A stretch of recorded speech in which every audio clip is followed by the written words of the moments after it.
welcome to Humbled, All Walks of Life. I'm Richard, aka Zach, my counterpart here. Go ahead, Tim. Trip, Tim, Timmy, whatever you want to call me. I don't really give a shit. Today's episode, we're doing blue collar type work, civilian. I know you guys heard from a few of my military friends. But like I said, this show is about all walks of life. So from rich, poor, young, old, and today we're giving you of a young man's perspective coming into the blue collar field.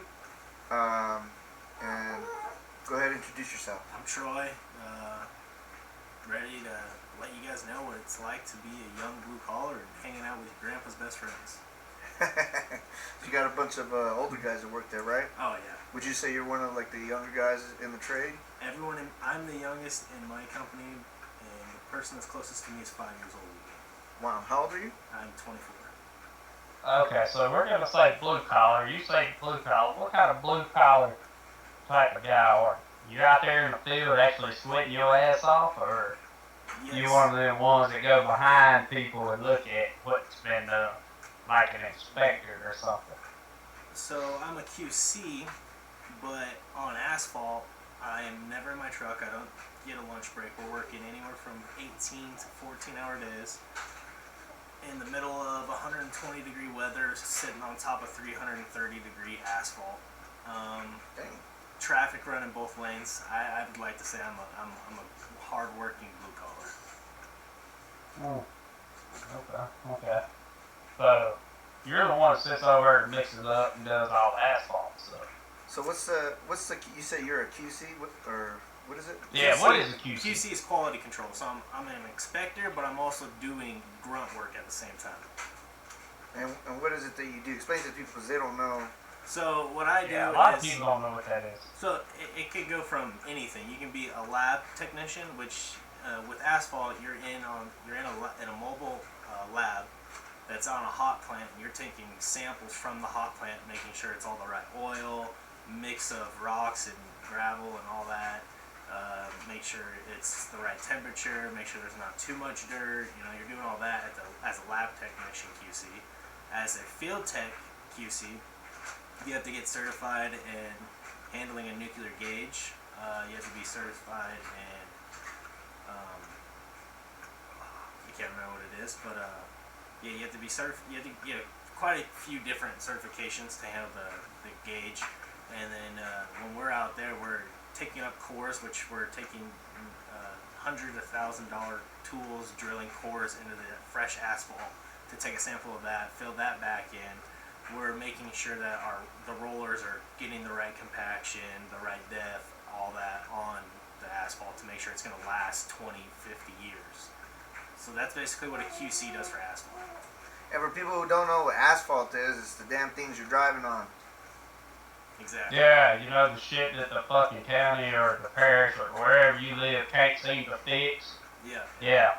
Exactly. We're gonna point the finger to him. Nah, to be fair, I'm international. I'm not intertown streets. I'm highways and freeways. Okay. Hey. Alright, we can't blame him in Mississippi here. But we can blame his cousins that live down this way that ain't doing their damn job. There you go.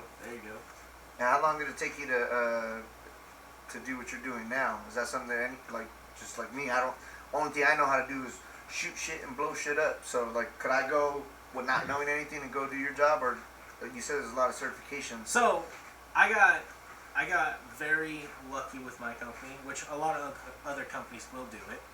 But with my company, you get brought in as a sample runner, which is no experience needed. You're the grunt. You're doing all the bitch work, and you're gonna be the one that has to do the hard labor. You start off there, but they will pay for you to get your certification so you can move on in the company, build within the company, or expand your horizon with yourself to move on forward. So that's the very nice thing about it. A lot of companies have that little spot that you can come in without knowing anything or ever even heard of it to be able to come in and learn and grow. That's cool. Yeah, that's a good thing. And see, I wish a lot more companies would do that. I mean, when I drove CDL trucks for Budweiser or UK or Yeah. whatever you want to put it as. They started out, they would train us, and then you would work in the warehouse, work your way up, and then you became a helper on the truck, and then you moved up to when you turned 21, you got your CDL, and then you would take over a route, and they would give you that experience. Yeah. And a lot of companies nowadays, you go, if you're trying to step away from what you're doing to try to do something else, a lot of companies want experience. And for somebody young, somebody trying to learn, it's hard for them to get experience if the companies do not give them a chance to learn the trade or learn what they need to learn to have the experience to excel in the job. Yes. And it's that right there that eats me up every day of my life. I can't stand that. Do you have experience? Yeah. Like, yes. Is it good to have it? Yes. But is it a bad thing for you to take somebody on new and train them how they're supposed to be trained, and for them to excel in the job? I mean, Exactly. you give and you take. Exactly. No. Out of what? Let's say every 5 new hires you have, maybe one of them is worth them down. Exactly. And if you get 1 out of every 5, you're not doing that bad. No. Yeah, no, like there's a lot of companies that will go out there and they'll hire 30 people and only take 2 of them. And that's Correct. because of the experience side of it. And that's the shitty part of the world we live in nowadays is you got kids that go and their families are paying hundreds of thousands of dollars for schooling, and they go and come out and they want to go to this job that they went to schooling for 6 years, and they can't do it because they have no experience. Correct. Yeah, no, it's rough. Correct. It's rough. And it's coming from me who didn't go to college, and getting into the blue collar life is not the smartest, but it is a good way to get experience in other departments. Like, I know a lot about mixed designs on asphalt. I'm not qualified to do it, but I know a lot about it, and that's because of me coming in at a low entry into a blue collar life and learning through my company. And mixed designs, that's where you're making your big money at in the asphalt industry, because you're coming up with the design that they're going to be doing for the road. You're coming up with every mix that they're going to use in that road to make sure it's going to last. You're getting paid millions, hundreds of millions of dollars to come up with that design. So it's like you can start at the bottom and make your way up. It's just willing. If in the blue collar life, you have to put in the work. You can't just lollygag. They say it's easier to just go work your butt off instead of going to school. In my opinion, I think it's harder to go work your butt off and make a name for yourself in the construction life, because you're not there to learn. You're there to get your ass to work, and you're learning along the way. Yeah, and that's totally 100% true. I mean, I went from driving trucks to now I do directional drilling. Okay. We put the ductwork in the ground for fiber optic. Yeah. Okay.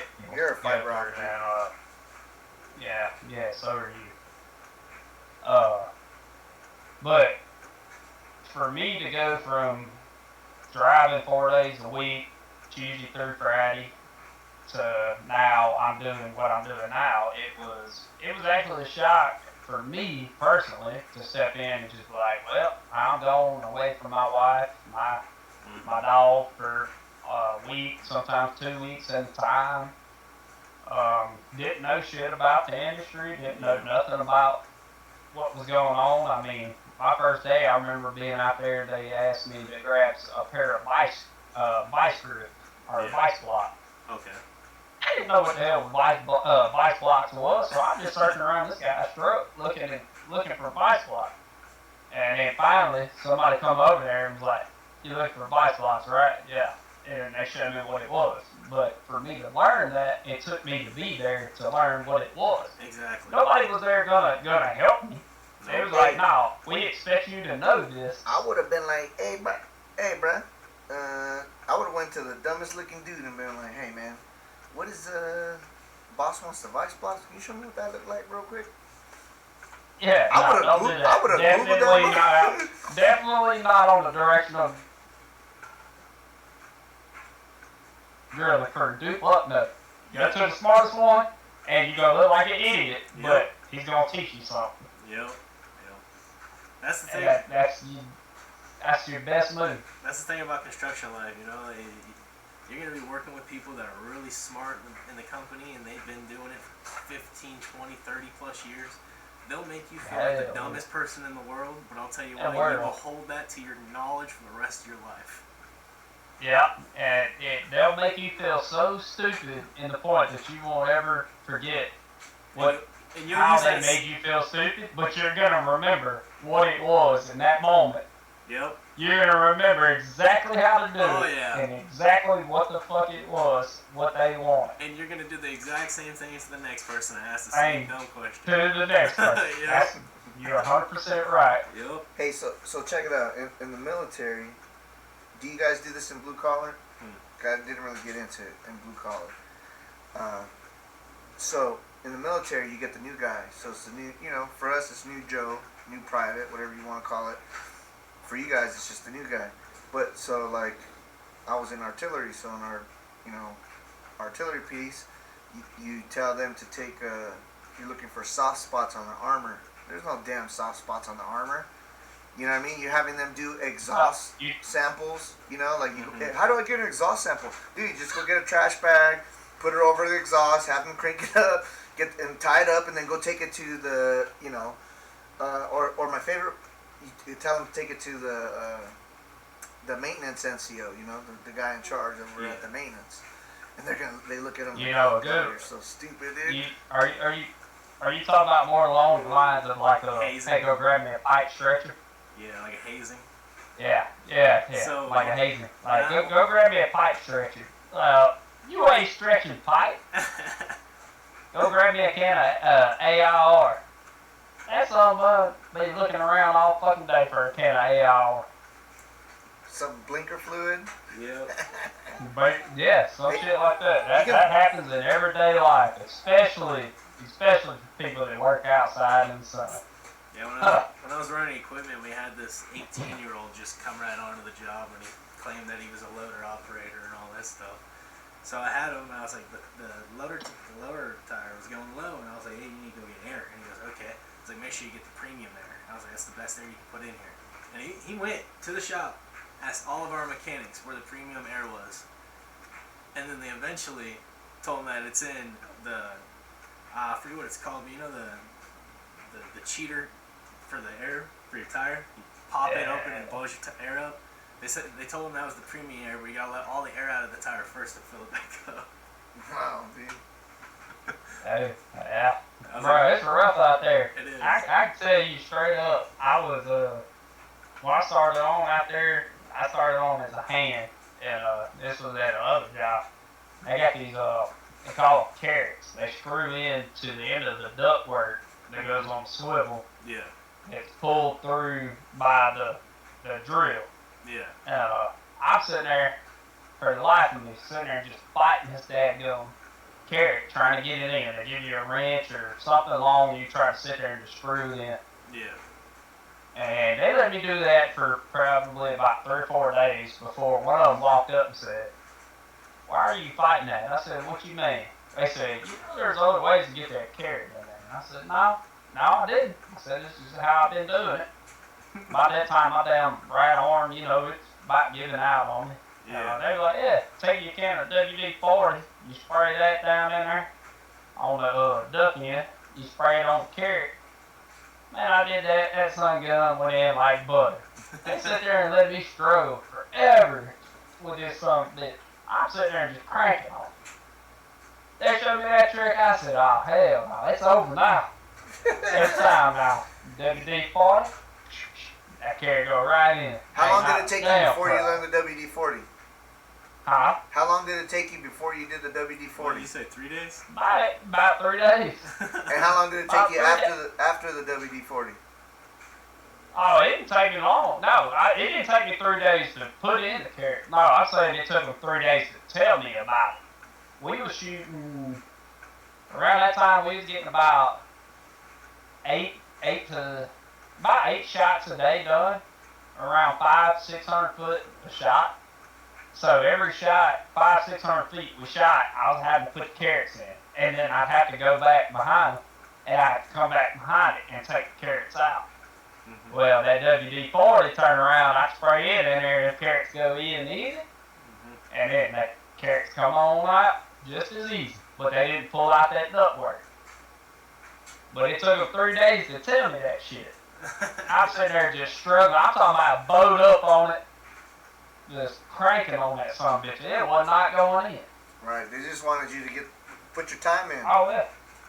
Most definitely. No, they want to see you suffer. That's what they no, want. I know That's that. that's Hell, putting I'm time there in. now. Everybody Me got and to the guy, I suffer. want to see you suffer. I ain't even gonna lie.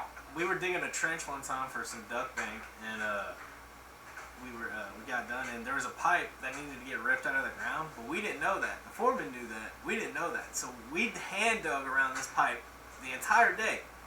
And then the foreman came over and goes, "Why didn't you just rip it out with the track hoe?" And I was like, "You fucking kidding me?" It Bro, took us that's 4 bad. hours to dig around that fucking line. Right, and be like, bruh, and you walked by me like 20 times. Yeah, no, 100%. They'll drive up to you in the truck and ask you how it's going while you're doing it, and then drive off and then let you do it. That's Yeah. that's Oh, crazy. See, Dude, I'm a bad boss. You know what I mean? Because I would have been, if it was me, if I was a foreman type deal, I would have. Yeah, I like to see my people suffer, but I would like fuck with them hard. But I would, you know what I mean? I would like to make shit easier for them. I would have been that guy. I would have went down there and been like, "Nah, dude, I don't got time to watch you for 4 hours dig this shit. Just get the fucking thing." No, but pull that sometimes shit they do out." it to you because you have nothing else to do by the end of the day. Oh, Yeah. So they'll make you do Legit. random ass shit Right. like that just to kill time through the day. Yep. And then they Yep. won't say a And that- fucking word to you about it until the end of shift. dude, I could have swept. They're legit. We'll go out there. I'll put it to you this way. We'll go out there. Let's say we got 500 foot of drilling. We got a 250 shot, 250 shot to make. It's all we got to do for today. And we do SBI, so we go up against buildings, and sometimes we have to cut concrete, whatever else. We're the ones that put the box right next to the building for the fiber to run up. Yeah. And that son of a bitch will show us a picture, be like, alright, it goes here. My boss will sit there, we'll dig his son gun, we'll get it dug down, he'll come back by, he'll look at it and be like, looking good, boys. And he'll go off, do his drilling, and it'll get to the end of it. He'll come back, look at us, and just say, man, Need to that move it thing over is 5 be feet. 4 inches to the left. Yup. And you sitting there digging through the hardest shit, sitting there with a damn sharpshooter, and one of you just sitting there just hitting that son of a bitch. Pop, pop. And you getting about that much dirt out. Every daggone scoop. It's got to be 4 inches to the left. You sit there and want to cuss, scream, yell, all that shit. But if you didn't do that, that one job, 500 foot, don't take you all day. If Yeah. you didn't sit there and do it, then you ain't got shit to do at the end of the day, and you ain't Exactly. making hours. Exactly. Yeah, no, we used to have So- we used to have our rover guys come over and give us the wrong points on purpose, so you have to fucking move over and do it at the end of the day. That's Hell yeah. Hey, look, when you paid hourly, you figure out a way to fuck some shit up. Oh yeah, and then you got the supervisor walking around getting pissed off everything's taking so long. Oh, yep. And then he's like, No, man, his ass is hourly. Alright, and it's like, you're the one that told us to do it this way in the first place, too. Hell yeah. Yeah, no, You ain't never lying. we do a lot of hazing. Back to it, we can do a lot of hazing in blue collar. Oh, dude, that's every new guy we get. Yeah, I was at that other company I was with. We had that young boy. He started out shit. I can't even remember his name. He started out. It was midsummer, and we was in Louisiana. I think we was in Kinder, Reeves, one of them areas. That son of a bitch. By 7:30 in the morning, he come through. He's like, I need to sit down. And he wasn't nothing but a third man on a drilling crew. So all he had to do was put carrots in and take carrots out. That was it. yeah, Yeah, he had like an hour and a half downtime in between doing each of them. yep. Just put them in and taking them out. This little bitch come through 7:30 in the morning and said, I don't know how y'all do that. These motherfuckers work it out like slaves. We sitting there looking like, what are you talking about? He said, it's hot as hell. Bro, it's 7:30 in the morning. We It's sitting not there even at hot 12, yet. 1 o'clock in the evening. You think it's hot now? Shit. Cause he's That's over there. that's He's over there taking that hour and a half 3 break. weeks. He made it. I think he made it 3 weeks. We got called off for a storm, and it was on a. We got called off on a Tuesday. We came home Wednesday, and we went back out Thursday with the plan working the weekend. That somebody said, "I ain't working no weekend." He got fired because he didn't come back out, and we didn't even work the weekend. Like, you dumbass, all you had to do was fucking show up. Shit, you done lost your whole ass job because you thought you wasn't working no fucking weekend. If we weren't working the weekend, Yeah, we still got paid for it. That's what I'm saying. We do that shit to people all the time. We'll hit them with the, if you guys stay late on Friday night, we won't work the weekend. We had no plan on working the weekend at all, not the entire time. Oh, yeah. That's crazy. Dude, I swear to God, they do that shit on purpose. Hey, y'all prepared to work the weekend about Friday, 3, 4 o'clock. They're like, oh, yeah, we ain't working. Like, damn. Work so fucking hard. No reason. Some bullshit. And then we had. Hell yeah. There was this one time we were on a big power plant project, and we were working, and we were doing, I think it was like, we bid the job for 4 tens, and then like in the first month and a half, none of the material came in, so we got behind, and then we started working. I think job bid for 4 tens, we weren't allowed to go over that, and then we were working like 5 12s, 5 16s. Hey, man, I gotta eat that overtime up when it comes. Oh, dude, I was fucking loving it. I was like, all my overtime was 3 times my check. But that's you know, and that's what sucks about that with that kind of work too, dude. It's like, I got family that works, you know, all throughout that. If you're not like an essential blue collar, I'm talking about like plumber, AC, you know, things that people will die without. You know what I mean? Like in today's world, a satellite technician. You know what I mean? The cable guy. But like you work once the cold season comes, how does that affect you? It puts me out of work unless I'm doing dirt work. Well, if you're doing asphalt, you can't pave. In the state of Utah, you can't pave unless it's 50 and rising outside. Right. It has So to be 50 degrees and rising for you to do it. and then Utah gets pretty cold, right? It's like, what about up there in Mississippi? I was supposed to be at work 2 weeks ago, but it snowed. Oh dang. Yeah, that's how bad. In Mississippi, the only way we shut down is rain, because it washes the paint away, or, you know, we just don't feel like getting wet, or if it snows, we can't see the paint on the ground. Yeah. Like, for us to work, we have to have everything marked, because most stuff is underground now, we have to have it marked, and if it snows, you can't see the paint marking, so we get shut down then. But as long as it doesn't snow, it could be down -3 degrees outside, and Kind of froze out a little bit. yeah, it keeps. What did you It's get? just, I know you guys got hit with a storm, what, yesterday?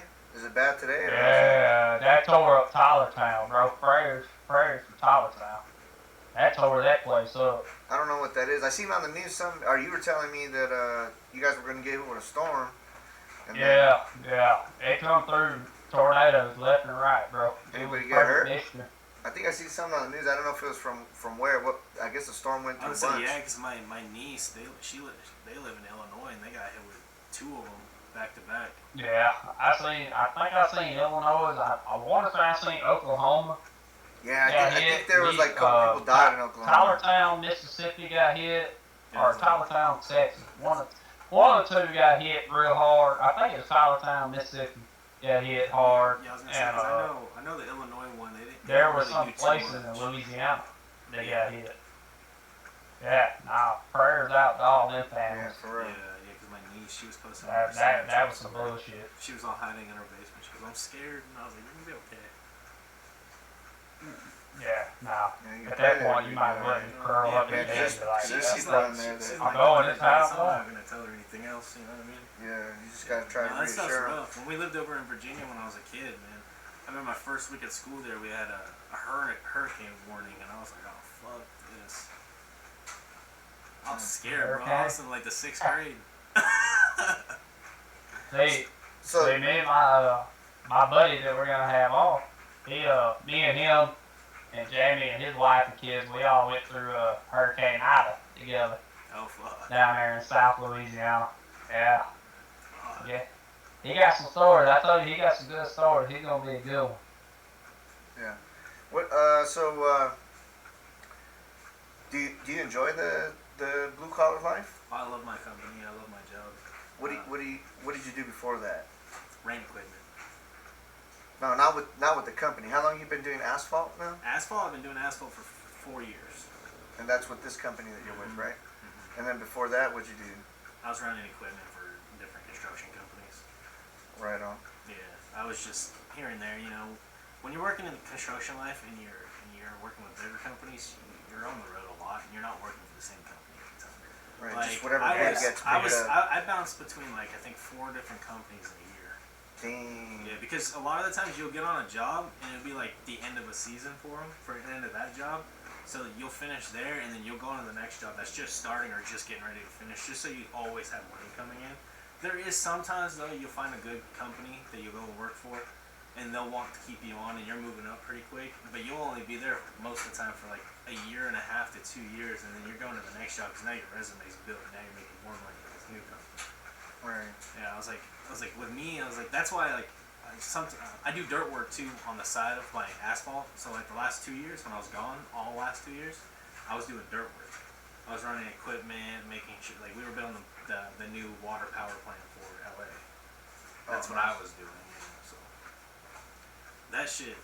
It takes a toll on you. Having a family, I'm glad I'm young enough. You know, I don't have a family yet or not because it takes a toll on you. Just being away as a kid, bro, it's hard. It's like you get lonely You're not sometimes. married? No, I'm not.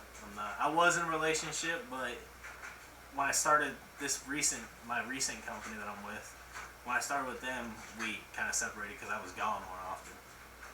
Alright, so that's an interesting question. What is it like nowadays in the dating community? Don't date. Don't do it? Yeah, no, don't. If Stop it, Rudy. I was like, Don't honestly, go looking for it, man. That's what I feel just like. let it happen. Just chill. Let it come to you. Especially if you're in like our kind of line of work where you're traveling all the time. There's plenty of women you're gonna run into. There's plenty of them. You know, I mean, if you're in the blue collar life, I promise you're not sitting at home in your motel or whatever, just doing nothing. On the weekends, you're hanging out with the boys from work, drinking beer. You're gonna run in and meet a bunch of people. You know what I mean? You're gonna run into people. Yeah. It's bound to happen at any point in that time. Don't go looking for it, not in today's age, because nine times out of 10, if you're going with someone and you're in the traveling line of work, you're gonna get fucked over. You're not. It's not gonna be good for you. I tell you this right now, man. My being in the military, that's one thing that a lot of civilians cannot connect with us with. But I know a lot of the blue collar guys that do stuff, like the guys that go out to the drilling and do this and do that or whatever. What do they call that? Where they pay you per diem? Mm-hmm. So that's what I get. I get per diem and shit like that. So we get. I get per diem.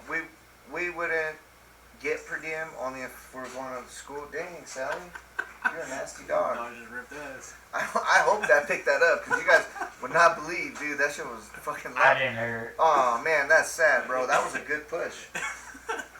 Anyways, yeah, in the military, you don't get per diem, but Yeah, but you're gone all the time, dude. Like I'll be gone for like 30 days at the National Training Site or JRTC, another training site. You know what I mean?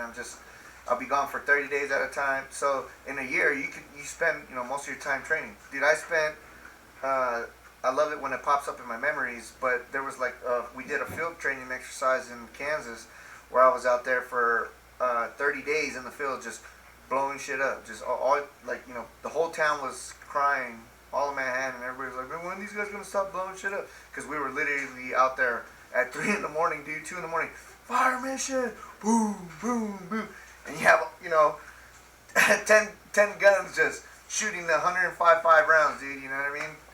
Big ass, big ass 100-pound, rounds. But so when I came back, but also so you're gone, and then you get deployed, dog. You go to Iraq. I did 2 deployments. I came back and my first wife cheated on me. So I didn't. Yeah. You know what I mean? After that, it's just like, dude. I commend like you, I was talking to you the other day, Trip, talking about, like, dude, that's mad crazy that you got a job where, you know, come what, Monday, you're going to take off and then you won't see your old lady till what, Friday? Yeah. That would drive me nuts, bro. See, that's how mine started. Is I was home every weekend, and then it went to I'm coming home every month and a half to 2 months. Now it's at the point where I'm working so much, I'm coming home maybe 6, 7 months later, or a year to two later. You know, so it's like, But and I never found out if she was cheating on me or not. But like, it makes it hard because when you're away like that, and they're going out and hanging out and going to the bar and shit with their friends, you start stressing the fuck out of it because you're out here trying to bust your ass and make a living for everybody. And they're out there doing you wrong, which not all the time, but you feel like it. You know, as a man, your shit's running through your head sometimes. But yeah. but So would you say you're like a family man? What I've learned. 100%. Over.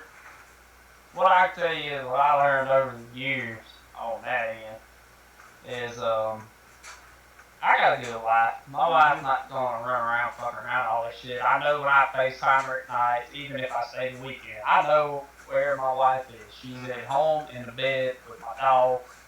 She's not running around on me. I'm not running around on her. And I'm not saying that, you know, in the past that I haven't. And me and her both have talked about that. And everything that has happened has come out, and me and her both know about it. And that's a healthy relationship. But it's building a relationship to where you can talk to each other and you both can respect each other and be able to say and do what you want to do without crossing boundaries. Exactly. And see, that's what it turns into. It took me a minute. 24 years old, shit. That's what I'm saying. I got plenty of time. I don't stress that shit. You're good. Yeah, I'm also the type of person too. Like if I'm in a relationship and I'm gone traveling for work, if you're gonna cheat on me, you already planned on doing before we got together. Like you already had that in your back of your mind. So like it don't bother me. You're hurting yourself. Yeah. So for a blue collar, as y'all call it, just a regular working man that travels. Yeah. For you to have a woman, that woman has to be understanding. That woman has to be loyal, and you have to be loyal. Yes. 100%. There has to be an understanding in between you two. Exactly. Like, hey, look, I'm going to work. I'm going to make all this money for us to pick up, to build what you want, what I want, and you need to stay loyal to me. Yeah. And once you find that woman, and you find that peace, it makes a world of a difference. Oh yeah, 100%. Because not every woman, I'm not gonna say it, not every woman, because not everybody, the bull crap going on today with the fucking alphabet. That's what I'm saying. You know what I mean? Like you just can't trust it nowadays. But before, like you know, you'll find that one sunflower in the pack of roses. You know what I mean? You're gonna find that one that's gonna ride it out with you through thick or thin. Exactly. And even if you mess up, and that's what sold me with mine was I messed up. I confessed to it. I gave all everything I had to say about it, and mine still stuck it out beside me. And was like, all right, you messed up. Now how do we fix this? That's the other thing too. Is it comes down to whoever messed up being the real person and changing from their mistake and being honest about it and showing them that it ain't gonna happen again. You know what I mean? Correct. 100%. And that's what I give my woman 100% praise on that. That's what I'm saying. If your woman's willing to stick next to you and battle through those problems, then she's a 100% a keeper and she's a rider for the rest of your life. Correct. Yep. Correct. And I don't have no questions about that with my wife. My wife is. No, that's my what I'm wife's saying. right there beside me 100% of the time, no matter what. I could be dead wrong, and my wife's gonna be like, nah, this fool right. Yep. Bro, I think for as old as you are, I think you got a good head on your shoulders, man. I think you're doing pretty good. You know, going into the trade pretty early. I think you're pretty much on a good path, dude. I see you in like maybe like 10, 15 years. You're gonna be like, bro, fuck working for this dude. I'm gonna start my own shit. I know how to do this shit. It's already in the process. You see what I'm saying? It's already in the process. In the that's- next 3 to 5 years, I'll have There you my own excavation company. That's what you gotta work towards, bro. You gotta constantly working. We're gonna see good success from you, man. And then Appreciate and once, Yeah, once you hey, I hope so. Appreciate I hope I see your name come up. I don't even know your name, but I hope Trevor. And you will, Troy. I hope I see that pop up. And I was like, yeah, cool. Yeah, I'll yeah, promote. exactly. No, that's what I'm saying. That's all I want in life too, is just to see everyone that's close around me succeed. Even if you're not close to me, you could be my worst enemy. Still hope for your succession. Yeah, oh heck yeah. Do I want to be there for it? Everybody Absolutely wants not. to succeed. right. Yeah. Hey, man, that makes you a good dude, man. I would say I'll give you 100%. I give you my stamp, dude. You are humbled. I give you that, man. Thank you. Because a lot of people Yeah. are not humble, dude. And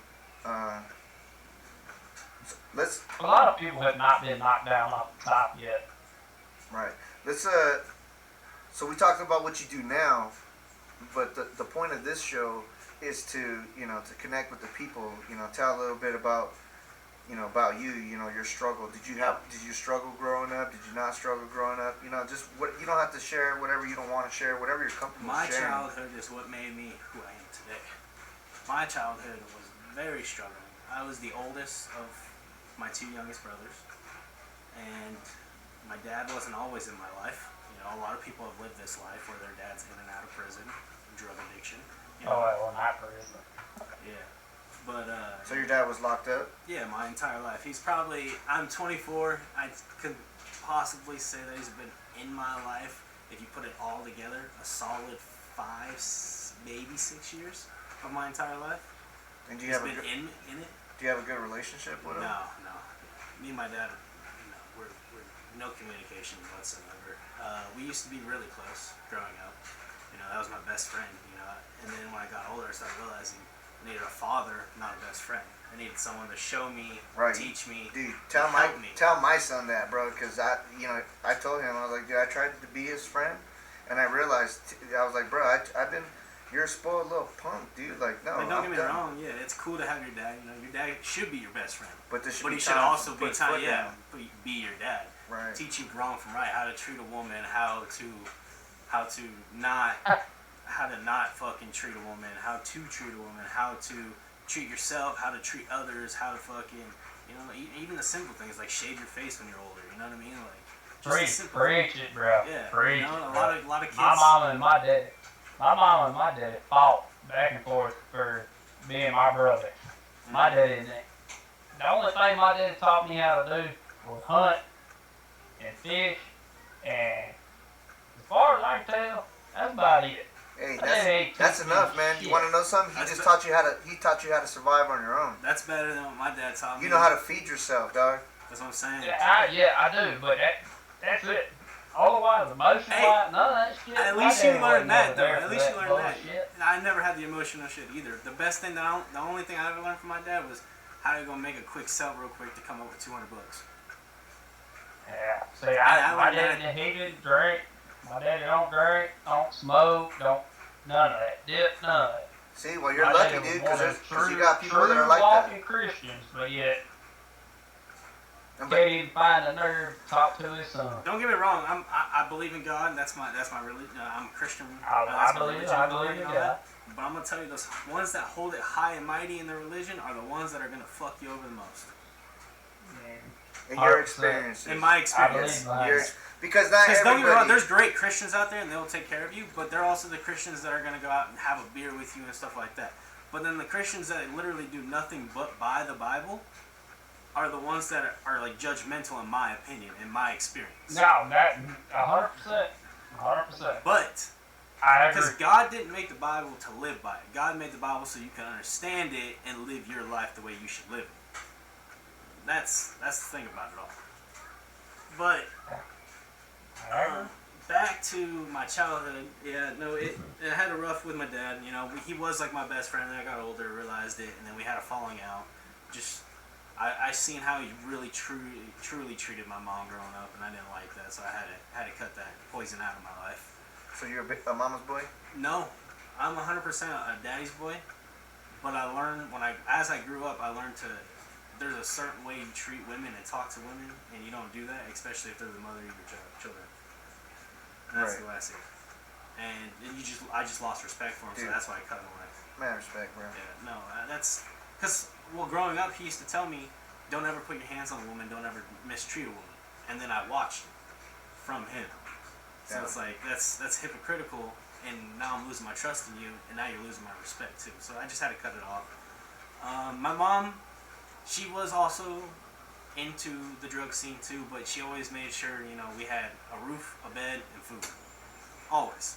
There was never a time that I went hungry, not once.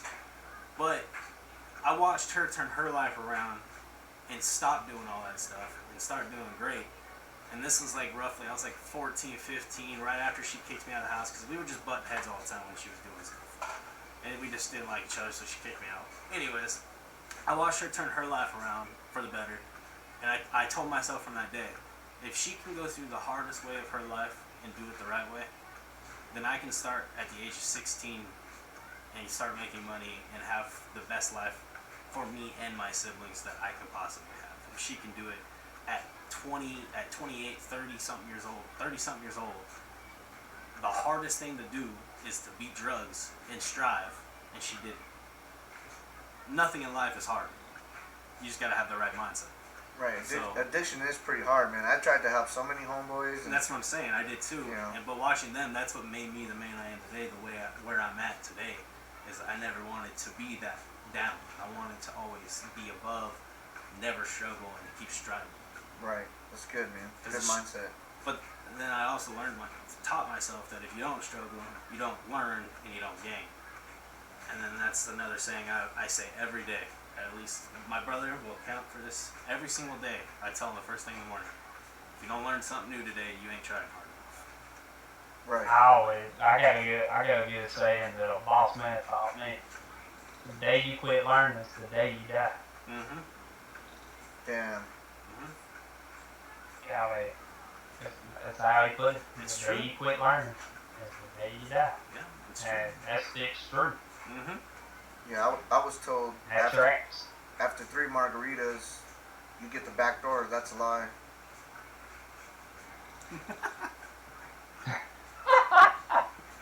Hell yeah. That's what I thought That's about. alright. When we I went need golfing that the boss other day, man.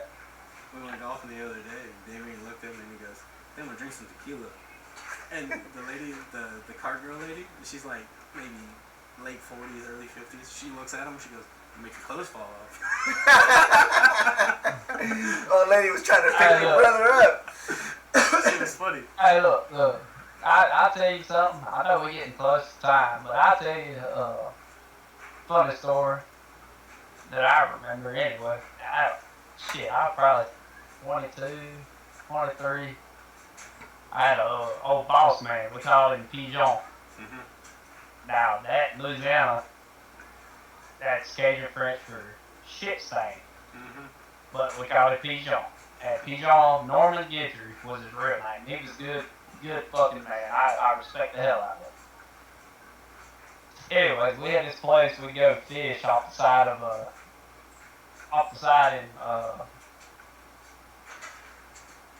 oh shit.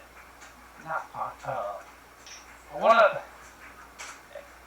side of the road we would go fish on. Anyway, it'll come to me later on when I'm not thinking about it. We go fish speckled trout out there, and you fish from the side of the road. One day I knew the fish was biting. I said, shit, I'm calling in. I called in sick. I go out there fishing. Well, I was still driving at this time. One of my salesmen shows up out there. I'm sitting there reeling in the speckled trout. I about got my full limit. And one of my salesmen shows up and he's like, "Damn, Tim, I thought you was sick." I was like, "I am." And he's like, "Yeah." I said, "My stomach hurt this morning, but it feels better now." He's like, "Yeah, seems like it." So I get to work the next morning. Old Pigeon, he walks up. Pigeon, big tall man, big stout dude. He walks up and he's like, "Say, bub, what you say, Sip?" I say, "What's up, Pete?" Is he speaking He English? said, Yeah. Speaking Speaking of Louisiana accent, What? Southern twang. he said, what happened, bro? I said, what you mean, what happened, P? He said, I thought you were sick. And I said, nah, P. I said, yeah, I was sick. My stomach was hurting. He said, yeah, well, your salesman called me and told me he caught you out there fishing. I said, yeah, P. I went fishing. I said, my stomach started feeling better. He said, well, Bud, did you catch him? And I was like, yeah, P, I caught my limit. P said, well, I ain't mad at you.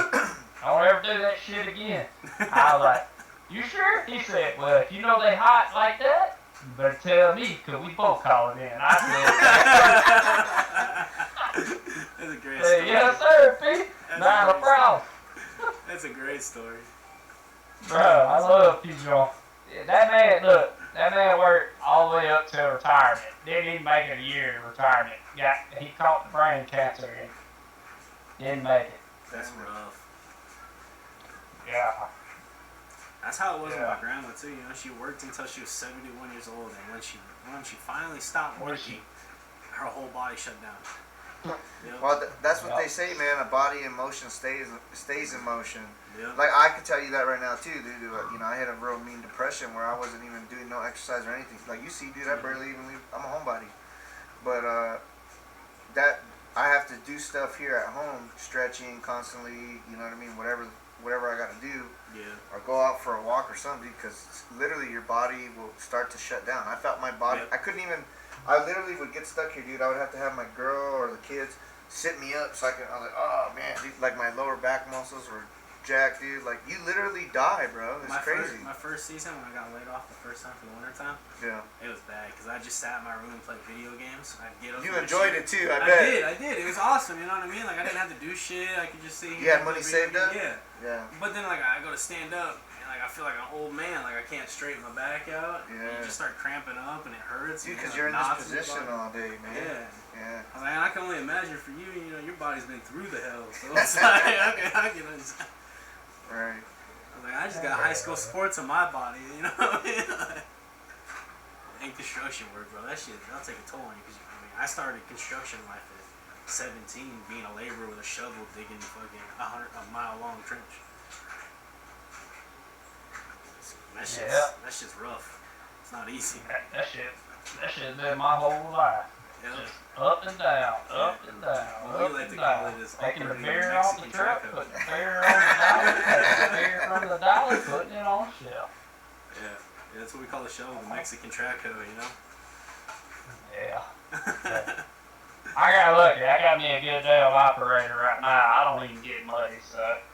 No, that's always I'm my. still See, that was laborer. me. I was the operator, so I'd always try to make it as simple as I possibly could. You know, Dude, it's so my much easier. operator, I give that son bitch praise in the world. If I look at a hole and I say, no, that's too muddy, that son bitch will go in there, scoop that son bitch out, put in fresh dirt, mix it in till I can stand on it.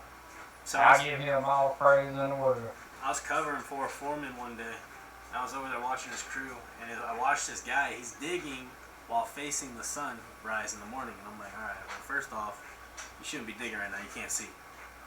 Second of all, Can't see shit. you got two people in the trench, and I hear not one lick of communication. I'm standing I'm standing off to the side. Yeah, that spotter sitting down there ain't saying shit. Exactly. You know what I mean? I'm like. Yeah, that's what I am, the spotter. Yeah. I'm cool with that Yeah, too. I'm like, not one person is saying a fucking word to this traffic guy. He's swinging his bucket around. I'm like, okay. I'm sitting here watching. I look over, I seen the super coming out. I'm like, okay. I turn back around. I watch this operator smack his fucking spotter in the back with his bucket. Knocked him right down in the trench. He got up, walked it off, and he goes, I'm okay. It was my fault. I was all, bro, I mean, at the end of the day, yeah, it's your fault, but it's also his fault. He should know not to be operating right now. Two, it's your fault, but in my opinion, the spotter's 100% the person involved.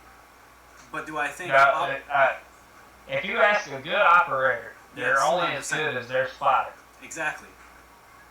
That's it. Well, if Their you don't see your that's it. spotter, Like, my you should operator, probably not I'll move that tell you, that my thing. operator that's the tell thing. me That's 100%. 100% of the time, my operator would be like, you see a piece of black dirt, you better say something. Mm-hmm. You better say something. Like, anything that looks funny, stop me. Yeah. That's cool. All I gotta do is throw my hand up. I'm not trying to get sent like home for 3 days or get fired, you know? Like, yeah. It's like, he's like legit. yeah. He'll stop whatever the fuck he's doing. Like, Exactly. I fucked up I want to say it was my second or third week on the job. He told me to get the lid off of something, off of one of our boxes we put in the ground. I was sitting over there, I forgot to take the damn screws out the lid, and I'm sitting over there hitting it Ripping the with whole a damn box minute, up. trying to get it to come up. It didn't come up, and he's like, hey, you take screws out? And I'm like, fuck no. And I wasn't used to that mini, and you know, minis, you got to pull that lever up to get off, and you can't operate the machine. Well, I went to pull it up. Nobody told me that this mini, that the lever still moves. And he was standing down there, my operator was, so when I pulled that lever up, that bucket come down, tapped him on the back. I was like, oh shit, he hit the ground. I was like, damn, what the fuck? Go over, and he's like, oh, you hit me with a bucket. And I was like, you good? You want me to call somebody? He's like, no, I'm good. Bring me a shot of tequila. I've seen people die that way. He got up and he was like, dude, that lever on this mini is loose. So every time you go to lift that sun gun up like this, and you lift it up fast, that bucket moves. Yep. I didn't know that. That's why you shouldn't be operating what's not yours, fool. That's what I'm saying. I've seen people die off Technically, it is mine, fool. I'm on that mini, fool. That's my crew, fool. Hey, so we got like 9 minutes left. We'll do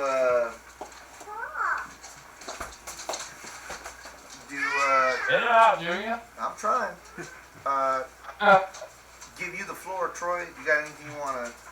Yeah, you got any helpful aid to anybody that's might be in your position or wants to get into your field or that might be struggling? Well, all I gotta say is if you really want to get into construction life, particularly a QC, you know, run asphalt, gauge, dirt work, concrete, you know, like really it's just all about having the mindset that you're gonna go in, you're gonna bust ass no matter if it hurts, makes you cry, makes you bleed. You just gotta be there and you gotta do it.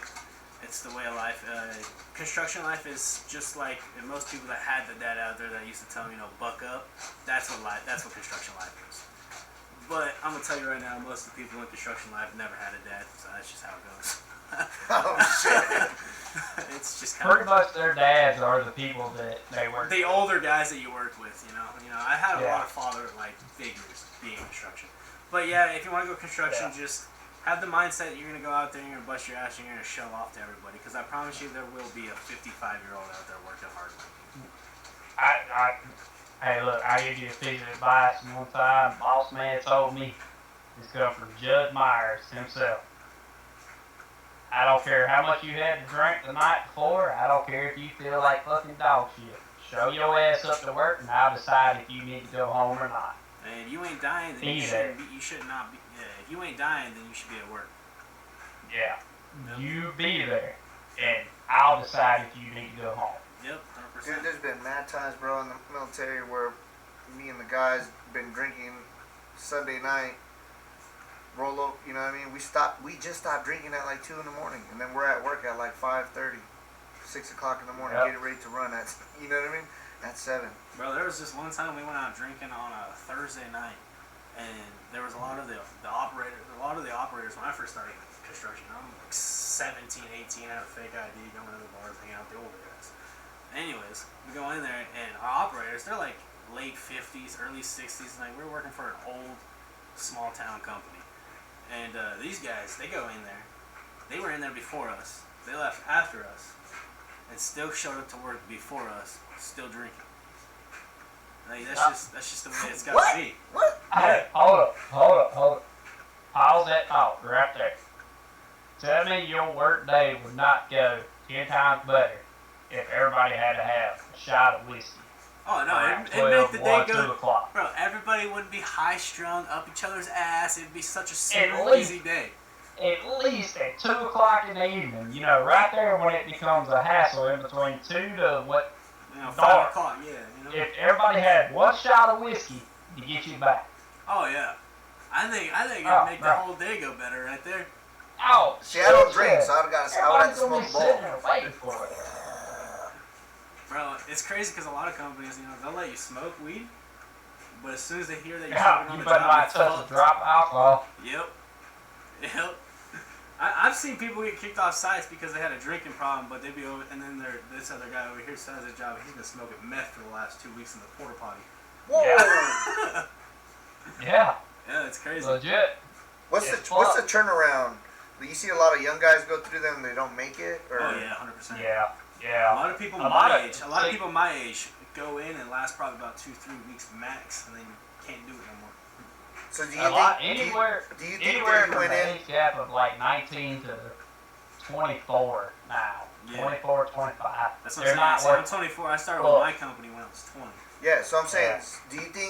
do you think because you went in younger, that it kind of like trained you and molded you because you were young and you were like, okay, I got to keep up with these old guys, or you know what I mean? No, what trained me was working on ranches with my buddies that families owned ranches and stuff like that. And my grandma Lori, she grew up as a ranch kid, you know, like we were out in the backyard building fence, and I'd have to try to keep with her, and she's 60 and I'm fucking 14, 15.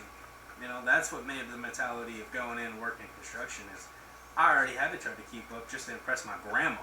Oh, None of these damn. people mean shit to me. You know what I mean? Like, when I work, I work, in my mind, everything that runs through me is I'm going to make my grandma proud. I don't care about my bosses and all that. Obviously, I do care about my bosses. I love my bosses. They're great people, and they take care of me. We're a family. We're a little company. But I'm not there to impress them. My You're life there for goal money. is, yeah, I'm You're there there for to money, work for them. Give me but, my money. But my work ethic is to impress my grandma, even though she's not here no more. She's still there to impress her.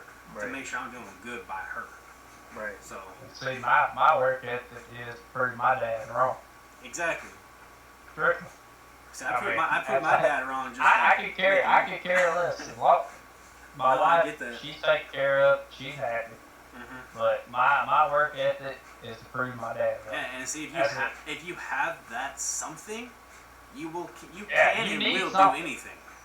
Yeah, You need something. yeah, You have to have something that you want to work for. yep, And if it's something along the retrospects of like your grandma proving my dad, like you'll never fulfill it, so it always will be there, so you will always have that same work ethic. and that's what I like to call. It's not a goal. It's a mission. No. Yeah. Yeah. Like the day they lay my dad in the ground, I'm gonna look at him and say, hey, I'm still working. Mhm. That's just as simple as it is. Well, I just know that if I were to give up and not do what I'm doing now and not move forward in it, my grandma would be pissed off at me. I already know, like, if my grandma was here today, she'd slap me upside the head and be like, what the fuck are you doing? So, Yeah. when I go to work every morning, in the back of my head, my grandma has a big smile on her face, and she's sitting there drinking her coffee and watching me head out to work type thing. You know, that's what I feel like. Hell yeah. So it's like, I just have that strive just to prove her right. So maybe by the time I get to go see her again, she looks at me and she goes, you did great. You did good. Yeah.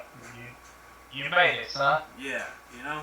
Because that's who raised me. Like, my mom didn't raise me. My mom was there, but we were separated for probably about 5 years of my life, and then she moved back, and then that's when everything got bad, and she kicked me out and all that. But my grandma's the one that raised me. That's why I was always, you know, I watched her work ethic growing up. That's why it made me so Right. want to get it done. Right. Yeah. But other than I that, believe yeah. that. Construction life's hard, man. You just gotta have the will. You gotta get up and go to work. Yeah. And 90% of the job is just being there. And I know the drill sergeants are a lot harder in the military and all, but I promise you, your first week you don't feel like you get yelled at by one. Yeah, your first week in damn working any kind of job like me or him, your first week, you think military bad. You gonna hate yourself. Oh yeah, You gonna be praying to God for you some weren't an release. alcoholic first? Oh, you about to be. Alright guys, that's about to come up to our end time. So another little piece I want to throw out there for people who are listening. If you are in trouble and need some sort of assistance, you know, there's a lot of nonprofits out there that can help you in your certain situation, you know, so don't be too prideful. I used to be one of those guys who I was too prideful to reach out and ask for help, but, you know, the help is there because people actually care. You know what I mean? If there's nobody to receive that help, then these places shut down because nobody needs the assistance. So I want to put out there, it's called findhelp.org. And once you go to the website, they have like a search bar where you guys can put in your zip code and, you know, put in what you're looking for. Nonprofit to help child case custody, or, you know, nonprofit in, you know, such zip code that helps with, you know, roof repairs, or, you know, elderly assistance, or single mothers help, you know, or just pretty much anything that you can do. You know what I mean? There's pretty much a big resource there. Findhelp.org. Go ahead and look that up. Again, Troy, thank you. I appreciate thank you bro. for having me on. Yeah, dude. I think, like I said, you got a good mindset. I can't wait to see what you got for your future, bro. Appreciate that. I appreciate everybody who's down here. Hit the like, subscribe, hit that little bell. If you want to be a part of the show, because this is all walks of life, so if you know, no story is too small or too big. You know, some people have been through it. You know, some people are older.